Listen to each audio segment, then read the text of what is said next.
संस्कृतम भारतम के अंतर्गत हम न्याय शास्त्र के महान ग्रंथ तर्क भाषा का यहाँ पर बड़े मनोयोग के साथ अध्ययन कर रहे हैं। आप सभी इस तर्क भाषा का अध्ययन करते हुए हमारे साथ संवाद स्थापित कर रहे हैं, अपनी सम्मतियां प्रदान कर रहे हैं, अपने प्रश्न प्रतिप्रश्न उपस्थित कर रहे हैं। इसलिए आप सबका बहुत स्वागत, अभिवंदन एवं अभिनंदन है। हमने अभी तक प्रमाण निरूपण को पूरा कर लिया और उसके पश्चात क्रम प्राप्त प्रमेय निरूपण का प्रारंभ करने जा रहे हैं।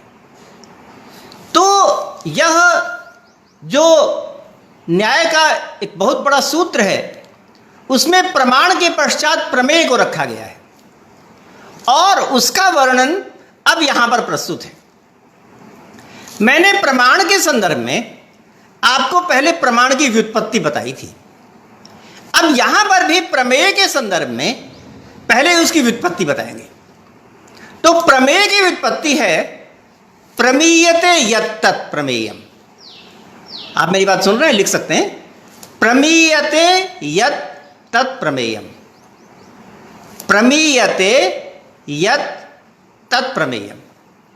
तो यहां पर प्र उपसर्ग मा धातु से अचोयत सूत्र से कर्म में यत् प्रत्यय हुआ है, इसलिए इसका विग्रह सही है प्रमेयते यत्तत्, मतलब यथार्थ अनुभव जिसका प्राप्त किया जाए, जो हमारे यथार्थ अनुभव का विषय हो, जिसको हम विषय के रूप में जिसका ज्ञान प्राप्त करते हैं, उसको प्रमेय कहा जाता है। तो ये जो प्रमेय है ये बहुत व्यापक शब्द है, यानी इतना व्यापक शब्द कि इसमें जितनी भी चीजों को हम जानते समझते सोच सकते हैं वो सब कुछ इस प्रमेय में समाप्त हो जाता है। वैशेषिक दर्शन में हमने एक शब्द पढ़ा था पदार्थ, और न्याय में हम शब्द पढ़ते हैं प्रमेय। ये दोनों ही शब्द इतने विस्तृत हैं कि इनसे विस्तृत तो कोई शब्द हो ही नहीं सकता। वैशेषिक दर्शन में जो पदार्थ शब्द है उसमें सब कुछ आ जाता है, कुछ भी छूटता नहीं है, सब कुछ।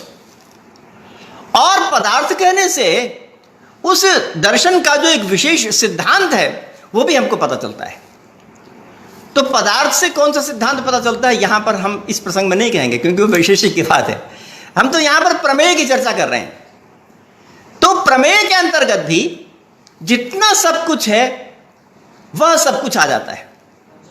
यानी आप देखें कि मेरे ज्ञान का जो विषय बनता है वह सब कुछ, मैं अपने आंखों से, कान नाक से जितनी चीजों को देखता सुनता समझता हूं सब कुछ, और मैं जिन इंद्रियों से देखता समझता हूं वो सब कुछ, और जो देखता समझता है यानी आत्मा, यानी जीवात्मा, वह भी सब कुछ।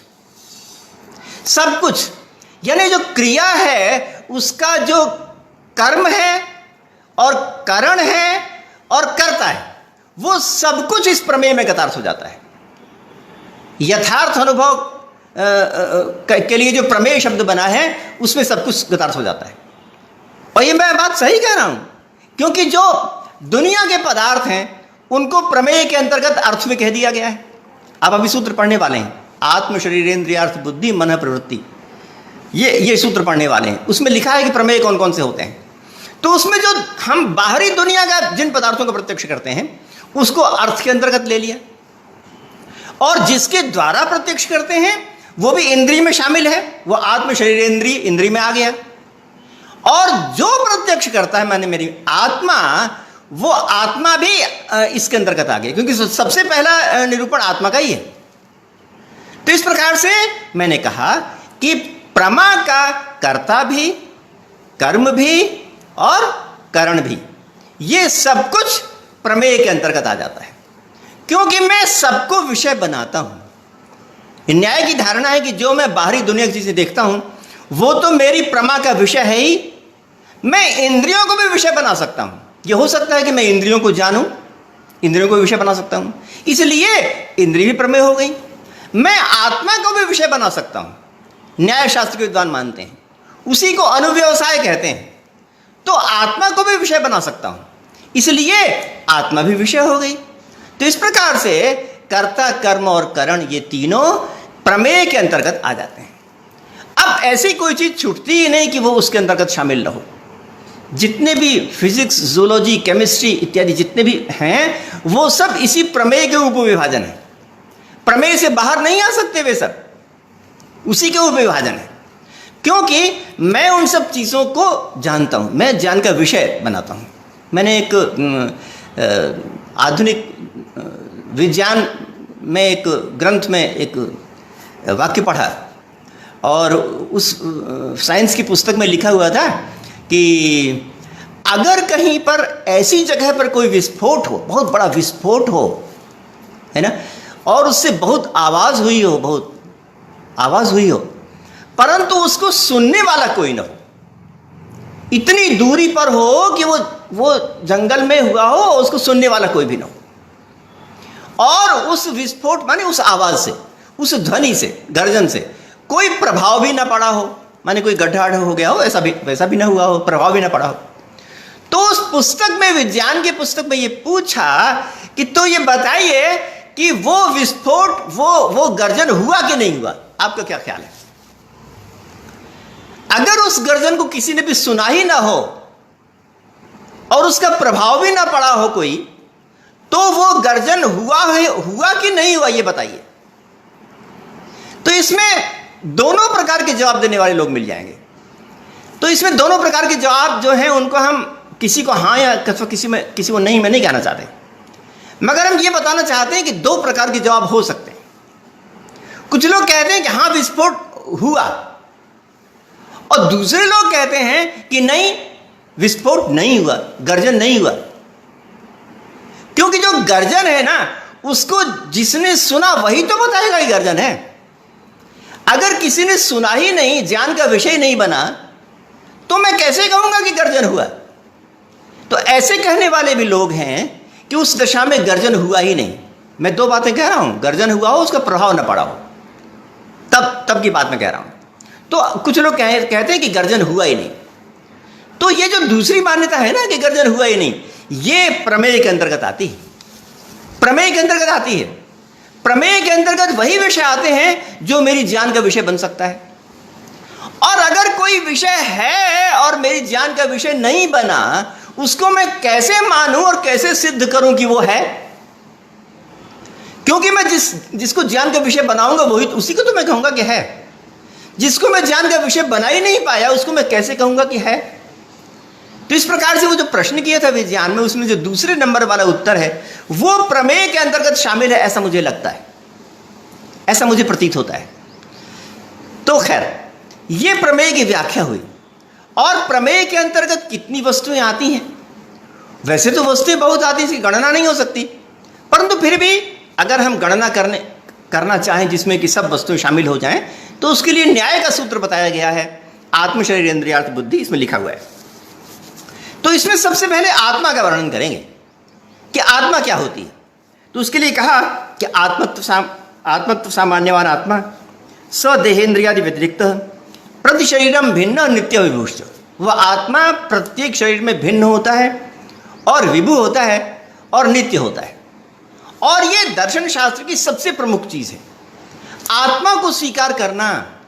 आत्मा माने जो ज्ञान है अथवा ज्ञानवान है, उसको स्वीकार करना, ये इंडियन फिलोसफी की सबसे बड़ी अवधारणा है और सबसे बड़ी आवश्यक चीज भी है।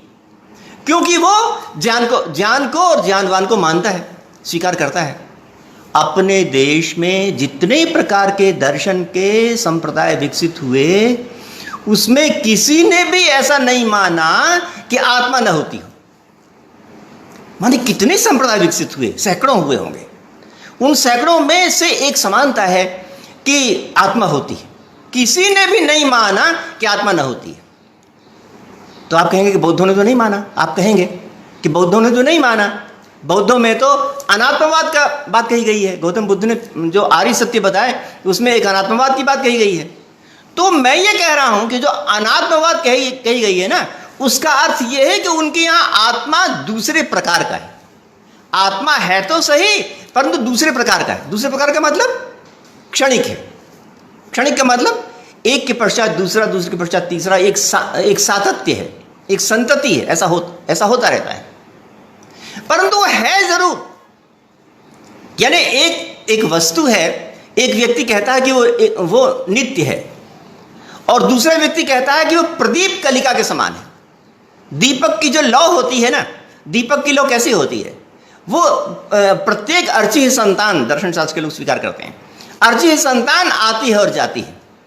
अर्ची संतान मतलब जो उसकी लपट है वो आती है और जाती है। इस प्रकार निरंतर आना जाना उसको कहते हैं सातत्य। तो सातत्य होता है। और अर्ची संतान में यह होता है कि अर्ची एक जो क्षण में अर्ची आई उसके बाद दूसरी कोई चीज आ जाए, ऐसे नहीं। पहले क्षण में जो अर्ची, दूसरे क्षण में उसी तरह की अर्ची आएगी, तीसरे क्षण में उसी तरह की अर्ची आएगी, चौथे क्षण में उसी तरह की लपट आएगी। तो इस प्रकार से रात को दीपक जला था, रात को 8 बजे और सवेरे तक चलता रहा। तो इसमें भी दो तरह के कहने वाले लोग हैं। एक तो कहते हैं कि वही दीपक है। अब बताइए ना, 8 बजे जला था और सवेरे तक चलता रहा, तो कहते हैं वही दीपक है। और कुछ लोग कहते हैं कि नहीं, निरंतर बदलते रहने वाला दीपक है। तो जो लोग कहते हैं कि वही दीपक है, उनसे पूछो कि तेल कैसे खत्म हो गया। अगर वही दीपक है तो तेल कैसे खत्म हो गया। और अगर जो लोग कहते हैं कि नहीं बदलता रह गया, तो उनको मानना पड़ेगा कि बदलने पर भी एक के बाद वही चीज बाद में आई, अन्य चीजें परिवर्तित नहीं, अपितु वही चीज बाद में आई। तो दो प्रकार की धारणा है। एक तो सर्वथा नित्य, कुछ नहीं बदलता है, और दूसरे प्रतिक्षण बदलते बदलते नई चीज, उसी तरह की चीज बार बार आती है, प्रदीप कलिका के समान। तो बौद्ध दर्शन में जो आत्मा की बात है, उसको उन्होंने आत्मा को माने नित्य आत्मा को स्वीकार नहीं किया, परंतु जो क्षणिक आत्मा है, क्षणिक आत्मा ऐसी जो कि बार बार वही चीज आती रहे, उसको तो स्वीकार किया ही है। आत्मा को बौद्ध दर्शन में पुद्गल कहा जाता है। पुद्गल तो उनके यहां एक पारिभाषिक शब्द है, वो आ तो गया, उनके यहां भी तो आ गया। दूसरी बात मैं ये बताने जा रहा था कि अपने भारतीय दर्शन में एक भी दर्शन ऐसा नहीं है, आस्तिक और नास्तिक, बहुत सी विभिन्नताएं हैं, बहुत सी विषमताएं हैं, मगर एक ऐसी समानता है जो कि इंडियन फिलोसॉफी में पूरी तरह सब लोग एक साथ स्वीकार करते हैं। और वो क्या है मैं बताऊं, वो है पुनर्जन्म। पुनर्जन्म के सिद्धांत को सब लोग स्वीकार करते हैं, कोई ऐसा नहीं जो स्वीकार न करता हो। तो अगर पुनर्जन्म है तो बौद्धों के यहां भी फिर पुद्गल क्षणिक तो आ गया।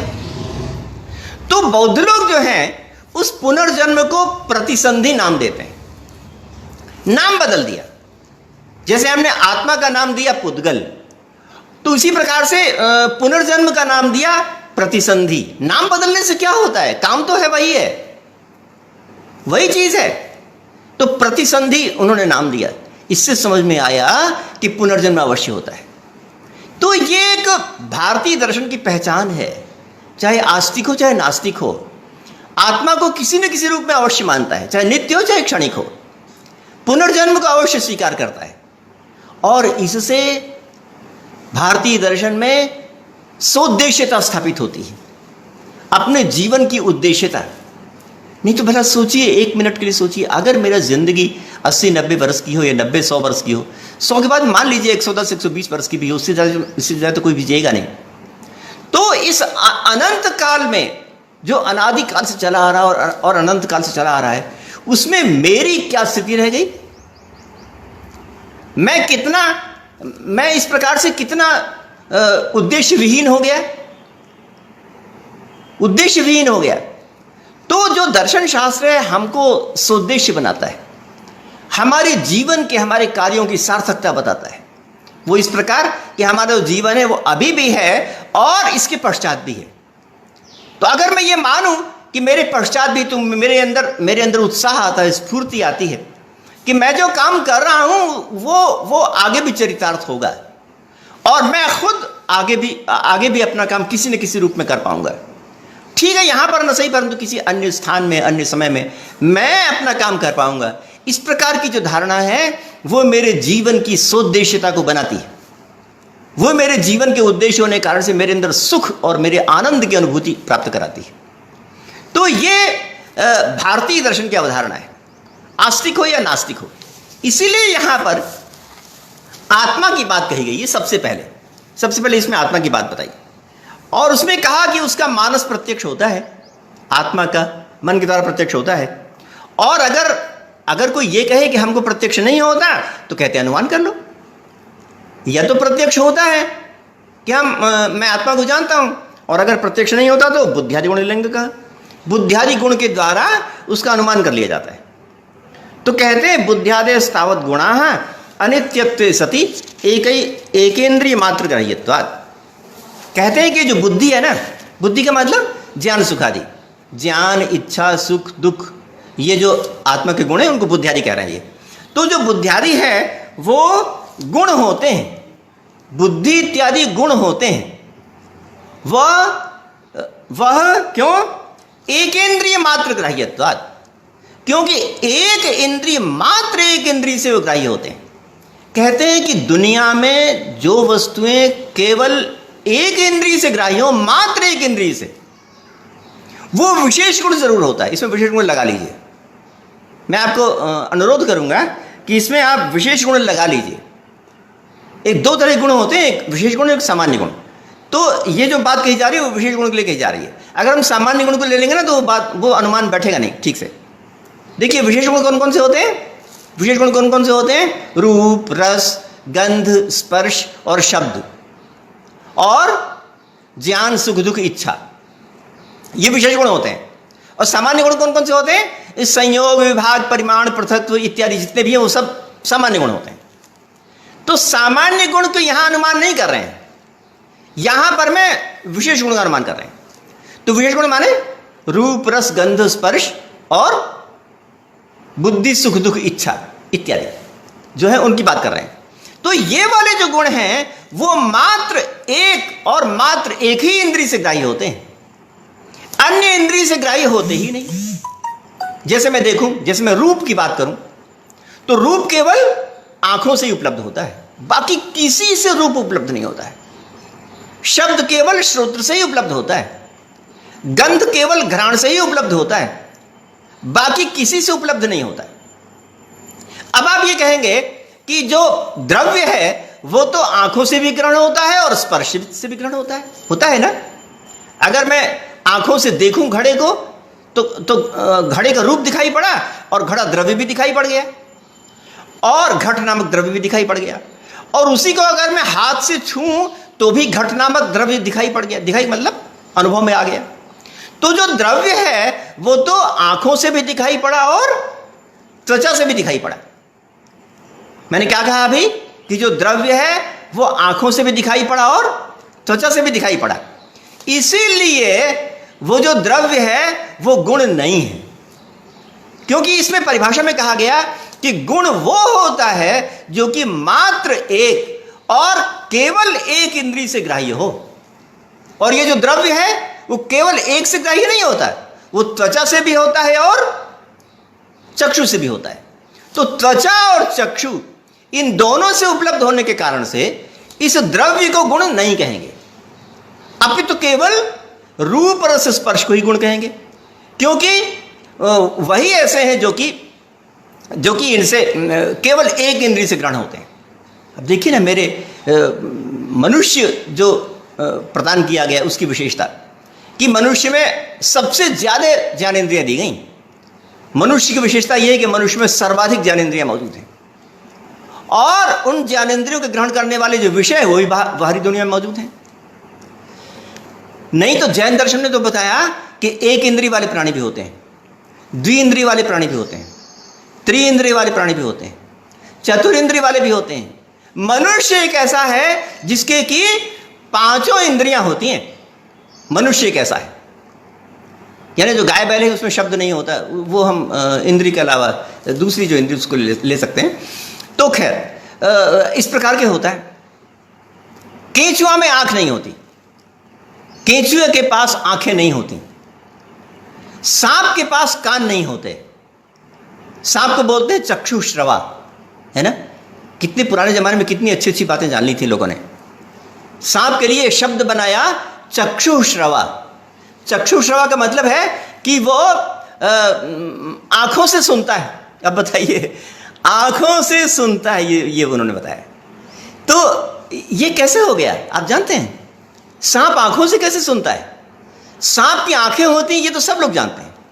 पुराने लोग भी कहते थे और आज के जूलॉजी के विद्वान भी कहते हैं कि आंखों से सुनता है और कानों से नहीं सुनता, मतलब कान उसके होते ही नहीं, ये भी सब लोग मानते हैं।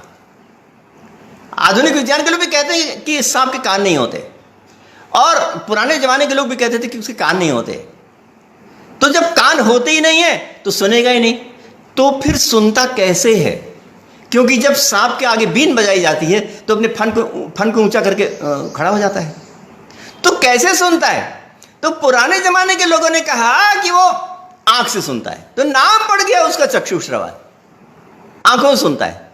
मगर ये बात कम से कम आधुनिक विज्ञान में स्वीकार्य नहीं हुई। उन्होंने कहा कि वो आंखों से सुनता तो नहीं है, वो जो कानों के बीन बजाने से ध्वनि की तरंगें जो नीचे मतलब धरती पर बनती हैं, उस धरती पर ध्वनि की तरंगों को वो अपनी जो गर्दन है, त्वचा, उससे अनुभव कर लेता है। इसलिए उसको वो जो कंपन, ध्वनि के कंपन को त्वचा से अनुभव कर लेता है, इससे उसको सुनने में आता है, बीन उसको सुनने में आती है, ऐसा वो लोग कहते हैं। तो खैर कुछ भी हो, उनकी बात मैंने कही। यहाँ पर मुझे कहना ये था कि सांप के कान नहीं होते, और इस प्रकार से अन्य जो प्राणी हैं उनमें कुछ कुछ इंद्रियां होती, कुछ भी नहीं होती, परंतु मनुष्य में सब इंद्रियां होती हैं। परंतु जितनी इंद्रियां होती हैं उन सब की एक पहचान है, एक विशिष्टता है। वो क्या है? प्रत्येक इंद्रिय की एक विशिष्टता है। वो क्या है? कि प्रत्येक इंद्रिय केवल मात्र एक ही गुण को देखती है, अन्य गुण को देखती ही नहीं। द्रव्य की बात मैं नहीं कह रहा हूं।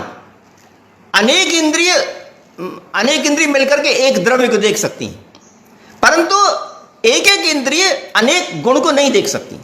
अनेक गुण को मतलब अनेक विशेष गुण को, है ना। अनेक इंद्रियां अनेक विशेष गुणों को नहीं देख सकती। मतलब रूप, चक्षु केवल रूप को देखेगा और रूप शब्द को नहीं देख सकता है। इसी प्रकार से सभी में है। तो यहां पर भी जो बुद्धि सुख दुख आदि हैं वो भी गुण हैं, क्योंकि वो इंद्रियों के द्वारा, एक ही इंद्रिय के द्वारा देखे जाते हैं। अब बुद्धि सुख दुख आदि किस इंद्रिय से देखे जाते हैं? मन नामक इंद्रिय से। उसको बोलते हैं अंतर इंद्रिय। हमारे दर्शन शास्त्र में 6 प्रकार की इंद्रियां मानी गई। तो 6 प्रकार की इंद्रियों में से जो 5 हैं वो तो बहिर इंद्रिय मानी गई, और जो मन है उसको अंतर इंद्रिय माना गया। तो ये कहा गया कि मन जो कि अंतर इंद्रिय है, उस ही इंद्रिय से वो गुण देखा जाता है, बाकी किसी से नहीं। मतलब मन नामक इंद्रिय के अलावा अन्य किसी भी इंद्रिय से बुद्धि सुख दुख इच्छा इत्यादि का प्रत्यक्ष नहीं होता। तो एक इंद्रिय मात्र ग्राह्य हो गया। जिस प्रकार से एक इंद्रिय मात्र ग्राह्य रूप रस गंध स्पर्श हैं, उसी प्रकार से एक इंद्रिय मात्र ग्राह्य बुद्धि सुख दुख इच्छा इत्यादि भी हैं। तो उसी तर्क से रूप रस गंध स्पर्श गुण हैं, और ठीक इसी तर्क का उपयोग करते हुए बुद्धि सुख दुख इच्छा इत्यादि भी गुण हैं। तो इस प्रकार से इस नियम के अनुसार यहां पर बुद्धि सुख दुख इच्छा इत्यादि को गुण सिद्ध कर दिया, है ना।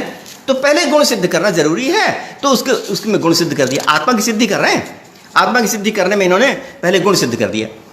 अब इसके बाद कहा कि ये जो बुद्धि इत्यादि गुण होते हैं वो भूत माने पदार्थों के नहीं होते, क्योंकि उनका मानस प्रत्यक्ष होता है ना। पदार्थ माने जो घटपट आदि पदार्थ हैं, उनके इच्छा द्वेष प्रयत्न गुण नहीं होते, क्योंकि उसका मानस प्रत्यक्ष होता है, और रूप इत्यादि का मानस प्रत्यक्ष तो नहीं होता है, इसलिए वो भूत के गुण नहीं है। और ये बुद्धि सुख दुख इच्छा इत्यादि वो दिशा काल और मन के भी गुण नहीं है।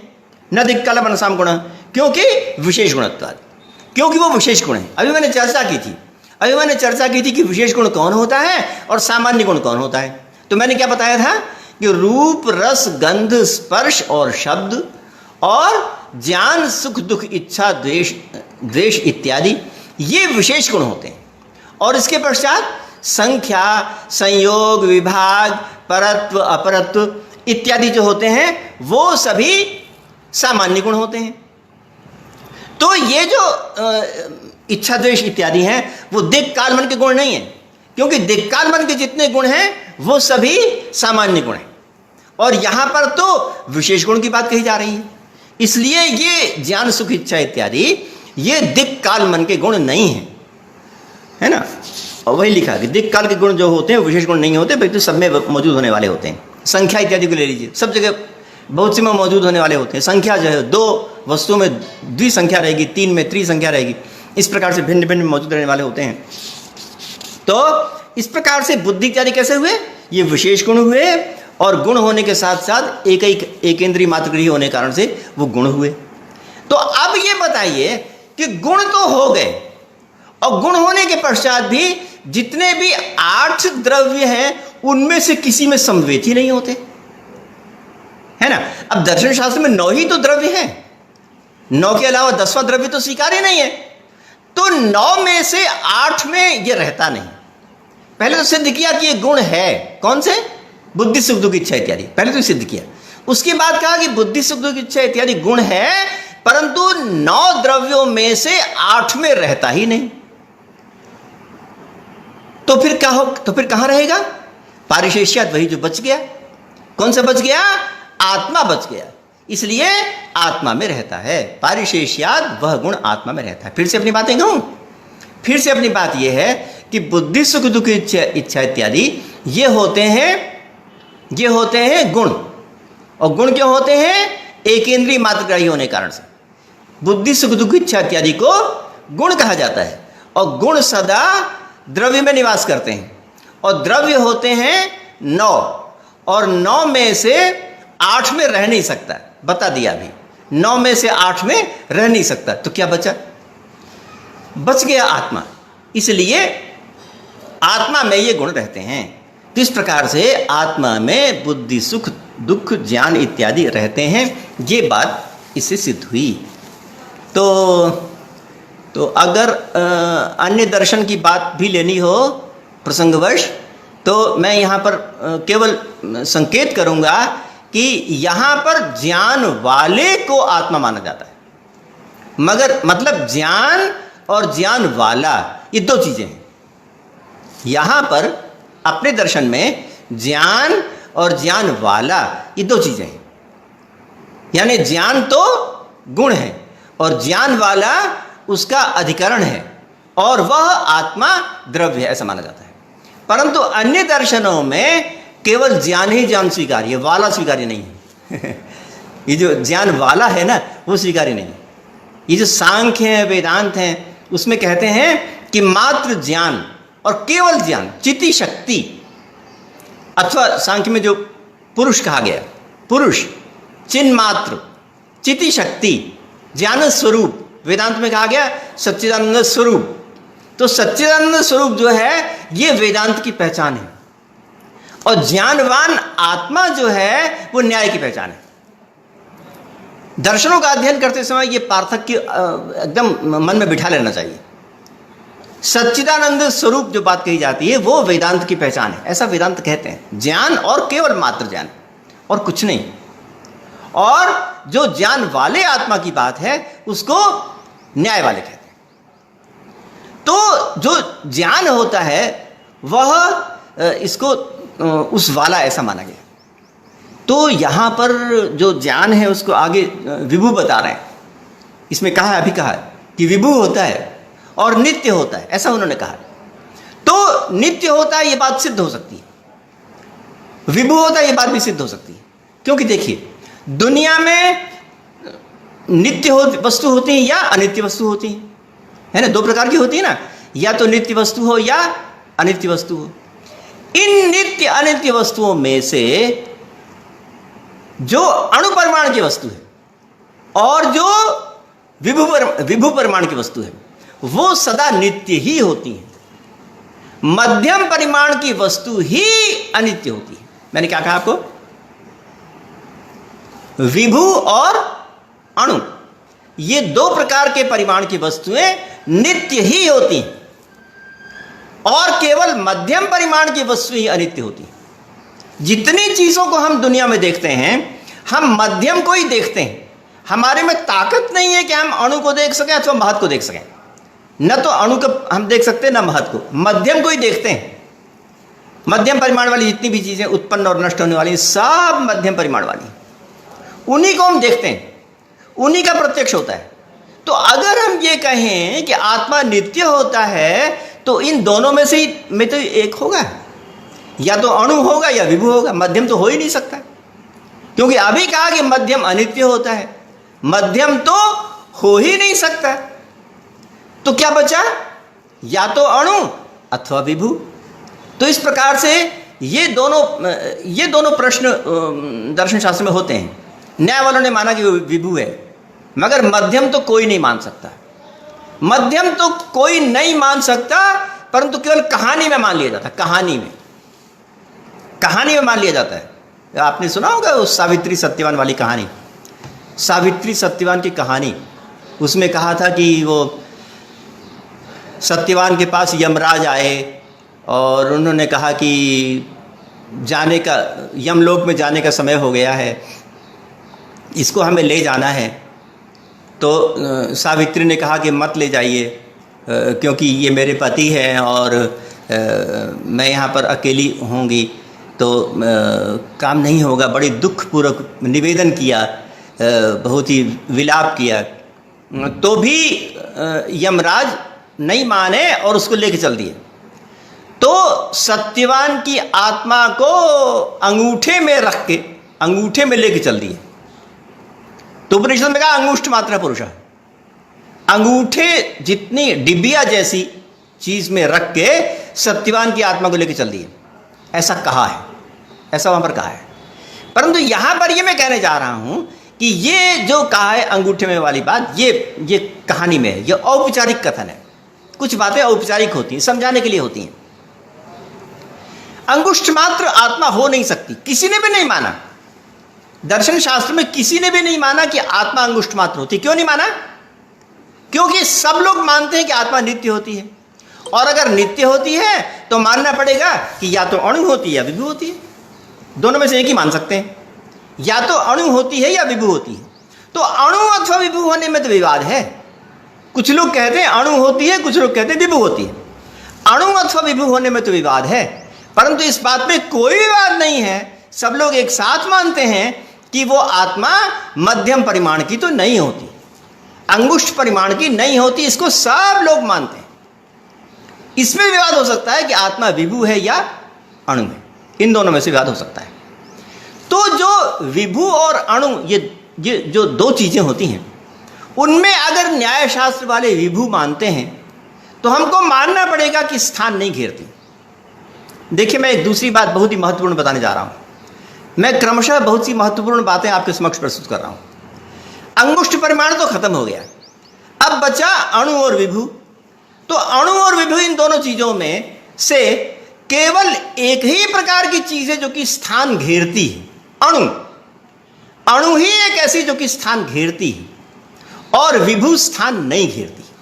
स्थान घेरने का मतलब क्या है?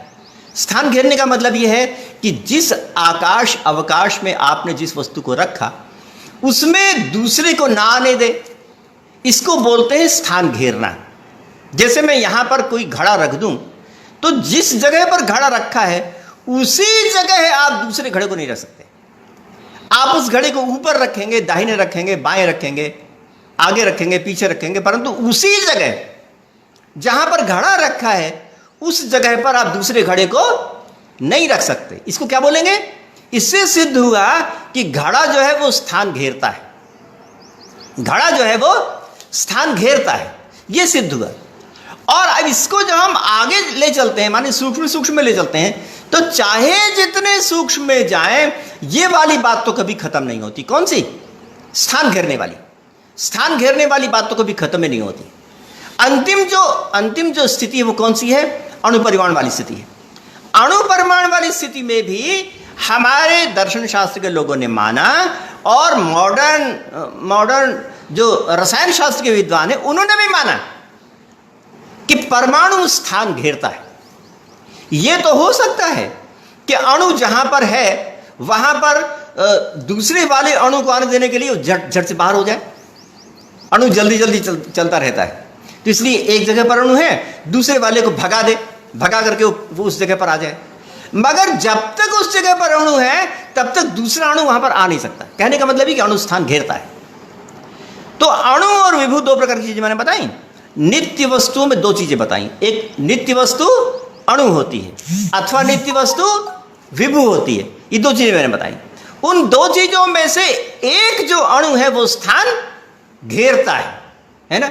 अणु और विभु, इन दो चीजों में से जो एक है वो स्थान घेरता है और जो विभु है वो स्थान नहीं घेरता है। तो अगर ये माने कि विभु स्थान नहीं, ये विभु है, आत्मा विभु है, तो ये मानना होगा कि वो स्थान नहीं घेरता है ना। आकाश के समान, काल के समान, आकाश और काल के समान वो जगह नहीं घेरता है ना। आत्मा स्थान नहीं घेरती, ऐसा मानना पड़ेगा। जो लोग, जो न्याय के विद्वान ये कहते हैं कि आत्मा विभु होता है, उनके मत में यह मानना है कि वह स्थान नहीं घेरता है। तो अब स्थान न घेरने वाली चीजें कैसी हो सकती हैं? या तो आकाश अथवा उसमें चलने वाली विभिन्न प्रकार की ऊर्जाएं, प्रकाश ऊर्जा स्थान नहीं घेरती। विद्युत चुंबकीय तरंगें स्थान नहीं घेरते, आकाश स्थान नहीं घेरता। तो इस कैटेगरी का ज्ञान होना चाहिए। अगर मैं कहता हूं कि विभु है तो इस कैटेगरी का ज्ञान होना चाहिए। किस कैटेगरी का? आकाश के सदृश होना चाहिए, विद्युत चुंबकीय तरंगों के सदृश होना चाहिए। तो न्याय के अथवा दर्शन शास्त्र के विद्वान मानते हैं कि हाँ ऐसा ही है, विद्युत चुंबकीय तरंगों के समान ही है, जो कि आकाश, जो कि स्थान नहीं घेरता है। मोबाइल में जो हमारी तरंगें चलती हैं वो स्थान नहीं घेरती। मोबाइल में जो हमारी तरंगें चलती हैं वो 1 सेकंड में इस धरती का 8 चक्कर लगा लेती हैं। 1 सेकंड में 8 चक्कर। कैसे? अभी मैंने कहा ना कि जो धरती होती है वो 39,600 किलोमीटर की उसकी परिधि है। अब 39,600 किलोमीटर को 3 लाख से भाग दे दीजिए। 1 सेकंड में 3 लाख किलोमीटर, और ये धरती है 39,600 किलोमीटर। 39,600 को 3 लाख से भाग दे दीजिए तो 8 आता है। इससे सिद्ध हुआ कि 1 सेकंड में मोबाइल से हम जो बोलते हैं वो 8 चक्कर धरती का लगा लेती है। इतना तेज, और उसमें कोई स्थान घेरने जैसी बात नहीं होती। उसी प्रकार स्थान ना घेरने वाली बात हमारे ज्ञान सुख दुख इच्छा इत्यादि में होती है। ये बात माननी होगी। और हमारे जो साइंस के विद्वान है वो मैटर और एनर्जी को मानते हैं। तो मैटर के अलावा जो एनर्जी है, जो कि स्थान नहीं घेरती है, उसका ही कोई ना कोई पार्ट, उसका ही कोई ना कोई हिस्सा ज्ञान सुखादि होना चाहिए, ऐसा मुझे लगता है। तो ये जो ज्ञान सुखादि है वो उस एनर्जी का ही कोई ना कोई हिस्सा है, क्योंकि उसमें ज्ञान की भी तरंगें चलती हैं। तो जो एनर्जी की तरंगें चलती हैं वो, और जो ज्ञान की तरंगें चलती हैं वो, उसमें आपस में क्या अंतर है? आपस में अंतर यह है कि जो विद्युत चुंबकीय तरंगें चलती हैं उनको पता नहीं है कि मैं क्या कर रहा हूं क्या नहीं। अगर वो वहां से फेंकी गई हैं तो चाहे जितनी दूर आकाश में भक्ति चली जाएंगे, उनको मालूम नहीं है कि मैं क्या करूंगा क्या नहीं करूंगा। मगर मेरे में जो एनर्जी चलती है ज्ञान की, उसको तो मैं जानता हूं, उसकी पहचान है कि मैं कर्तुम अकर्तुम अन्यथा कर्तुम कर सकता हूं, है ना। मेरी बात आप सुन रहे हैं? जो ज्ञान होता है वो तीनों प्रकार की बातें कर सकता है, कर्तुम अकर्तुम अन्यथा कर्तुम। अगर मैं कोई चीज हो उसको मैं चाहे करूं, अथवा अगर चाहूं तो ना करूं, अथवा अन्य प्रकार से कर दूं। मेरे पास जो कुर्सी रखी है उसको मैं चाहूं तो मैं उसको उलट के रख सकता हूं, अगर मैं चाहूं तो, है ना। तो दोनों प्रकार की, तीनों प्रकार की स्थितियां हो सकती हैं। चाहूं तो करूं, नहीं चाहूं तो नहीं करूं, और चाहूं तो उसको बदल करके अन्य प्रकार से कर दूं। ये जो स्थिति है ना, वो विभु होते हुए चेतना की नियामक है। उससे विभु और चेतना सिद्ध होती है। न्याय की विभु होना और साथ साथ चेतना होना, जो कि विद्युत चुंबकीय तरंगों से भिन्न होकर के चेतना होना, यह बात जो है ये इस न्याय दर्शन की बात से सिद्ध होती है। तो न्याय दर्शन ने जो आत्मा कहा वो इस प्रकार की है, जो कि अन्य प्रकार के जो है उनसे विभिन्न प्रकार की है, और जो भौतिक विज्ञान की जो तरंगें हैं उनसे भी भिन्न प्रकार की है। भौतिक विज्ञान की जो तरंगे हैं उसमें कर्तुम अकर्तुम अन्यथा कर्तुम नहीं होता है, परंतु हमारी वाली जो तरंगे हैं, जो कि ज्ञान की तरंगे हैं, उसमें कर्तुम अकर्तुम अन्यथा कर्तुम होता है। तो ये दर्शन शास्त्र की बहुत बड़ी पहचान है कि उसमें ऐसा होता है। अब यहाँ पर जितने भी रोबोट है ना, अस्पताल में भी रोबोट आ गए। आजकल तो कोरोना का चल रहा है, तो कोरोना का इन्फेक्शन किसी को ना हो जाए तो अस्पतालों में रोबोट आ गए। तो रोबोट में भी कहते हैं कि सेंस बहुत होती है, माने वहाँ से वो अपनी फ़ोटो भी भेज देता है, और उस कमरे से कहें कि उतनी दूर जाके उसको दवाई दे तो जाके दवाई दे आता है, और वहाँ से कहो कि वो कुछ कहना चाहता है तो वो भी संकेत दे देता है कि ये बात कहना चाहता है इत्यादि। सब बहुत से काम कर लेता है, वो रोबोट बहुत से काम कर लेता है। परंतु एक बात मैं पूछना चाहता हूँ, वो जो रोबोट है ना, वो जिस प्लग में लगा हुआ है ना, जिससे वो एनर्जी ले रहा है, प्लग में लग के वो बिजली ले रहा है ना, प्लग में लग के, उस प्लग को अगर उसमें से हम उसको हटाना चाहें तो वो मना नहीं करेगा, चुपचाप बैठा रहेगा, ऐसे चुपचाप बैठा रहेगा। अब प्लग में से हटाना तो उसके मरने के समान है ना, प्लग में से हटाना तो उसके मरने के समान है ना, क्योंकि अगर प्लग में से हट जाएगा तो मृत्यु हो जाएगी। मेरे पास अगर कोई आए तो अगर कोई मुझको ये परेशानी पैदा करे तो मैं उसको अपने पूरे उद्योग के साथ उसको हटाना चाहूंगा। परंतु रोबोट इतनी ताकत वाला, अगर उसकी मृत्यु करने के लिए, माने प्लग हटाना उसकी मृत्यु ही है, करने के लिए कोई आए तो कोई मना नहीं करता। तो उसमें कर्तुम अकर्तुम अन्यथा कर्तुम नहीं है, और मुझ में कर्तुम अकर्तुम अन्यथा कर्तुम है। तो मैं यहां ये सोचता हूं कि एनर्जी का ही उपभेद है। एक एनर्जी में कर्तुम अकर्तुम अन्यथा कर्तुम नहीं होता, विद्युत चुंबकीय में, और एक एनर्जी में, ज्ञान वाली जो एनर्जी है, उसमें कर्तुम अकर्तुम अन्यथा कर्तुम होता है। इसलिए अन्य प्रकार की तरंगों से हम उसको भिन्न कर सकते हैं। तो मैंने अभी तक क्या बताया? मैंने अभी तक ये बताने की कोशिश की कि जो आत्मा होता है वह नित्य होता है, और आत्मा होता है तो विभु होता है, और आत्मा होता है तो स्थान नहीं घेरता है, और आत्मा होता है तो स्थान नहीं घेरने के साथ साथ वह विद्युत चुंबकीय तरंगों की अपेक्षा एक ऐसा काम करता है जिससे कि वो अन्य सभी तरंगों से भिन्न हो जाता है। तो उसकी विशिष्टता, अन्यत्व ये स्थापित हो जाता है। तो इस प्रकार से मैंने आपके समक्ष आत्मा वाली बात रखी थी, और न्याय दर्शन में जो आत्मा का कॉन्सेप्ट है, न्याय दर्शन में जो आत्मा की जो परिभाषा है, उसको मैंने बताने की आपके समक्ष कोशिश की थी। तो ये अभी इन शब्दों में मैंने आपके समक्ष आत्मा को बताया कि वो किस प्रकार की है। तो इन सब बातों को बताते हुए आगे अन्य प्रसंगों में आत्मा की और अन्य चीज़ों की अन्य विशेषताएं बताई जाएंगी। तो आपने हमारी बात को बहुत ध्यानपूर्वक सुना, इसलिए आपको बहुत बहुत धन्यवाद और शुभकामनाएं।